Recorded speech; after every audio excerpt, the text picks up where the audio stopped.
Hey guys, welcome to Scotch and Cinema, where I drink scotch I love Scotch. Scotch has got Scotch. and talk about cinema. I hated this movie. I'll tell you my thoughts on each movie and rate it on a scale of 1 to 4 glasses, 1 being horse piss and 4 being the sweet nectar of life.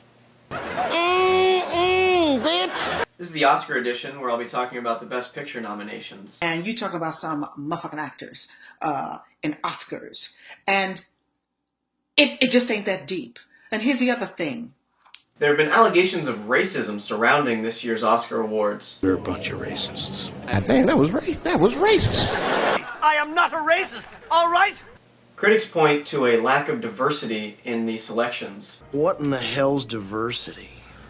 Well, I could be wrong, but I believe diversity is an old wooden ship that was used during the Civil War era. So I thought we'd get started with a film starring a minority actor, The last nigga on earth.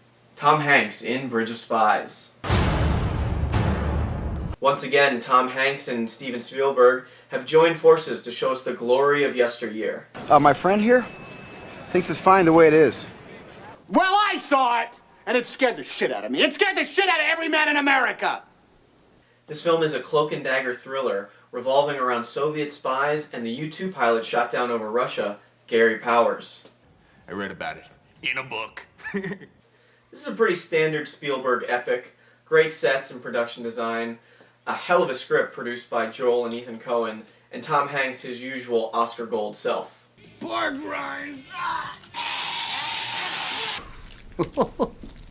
Very enjoyable movie overall. I just feel like it's something we've seen time and again from these two Hollywood veterans. 3 out of 4 glasses. Go fuck yourselves. Next up is the dark horse candidate of this year's selections, and that's not a racial thing. Kill Whitey!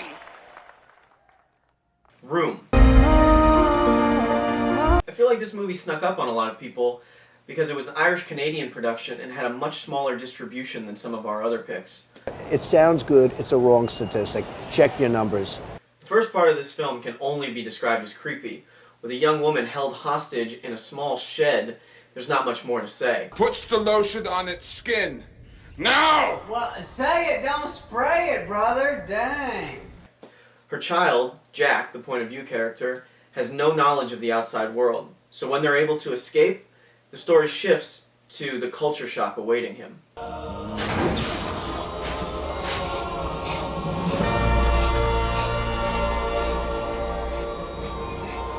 Are you all right? I'm usually skeptical of movies starring child actors, What you talking about? but I have to say everyone involved gave stellar performances, supported, I thought, by good and somewhat abnormal camera work. I'm getting downstairs. Come on! I hear him downstairs! 3 out of 4 glasses.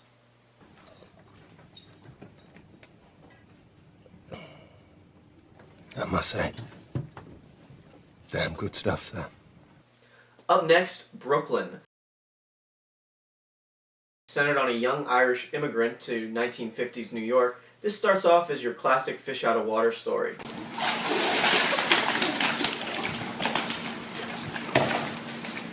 At first struggling to find her place, Ailish eventually finds happiness in work, school, and a budding romance.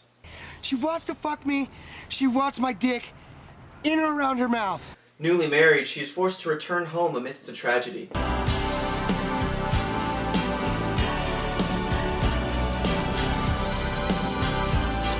Goodbye, my love. While reconnecting with friends and family, she realizes things back home may be even better than the new life she's established for herself. Nothing more so than a love interest in the heartthrob, Domhnall Gleeson. Right. This is a very pretty movie. I feel pretty. Oh, so pretty. With both the use of sets and colors standing out. A strong performance from our leading lady earns this movie 3 Gläser. onto this year's space blockbuster. Space, a final frontier. The Martian, with everybody's favorite actor, Matt Damon. Originally, I had no real interest in seeing this film, despite critics and friend recommendations. What's the matter with you? I apologize. What's the matter with you? Sorry. What the fuck is the matter with you? It was a fun science fiction film, but not much more than that. It's not your fault. I know. It's not your fault. It's not your fault. Don't fuck with me. Too many cheesy one-liners, Verdict's already in. The verdict is in, Frank.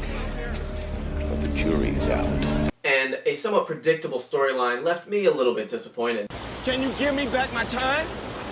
Can you give my time back to me? Huh? Can you? Ridley Scott and Matt Damon are going to pull a lot of weight out in Hollywood, but to me this is not a Best Picture-worthy nomination.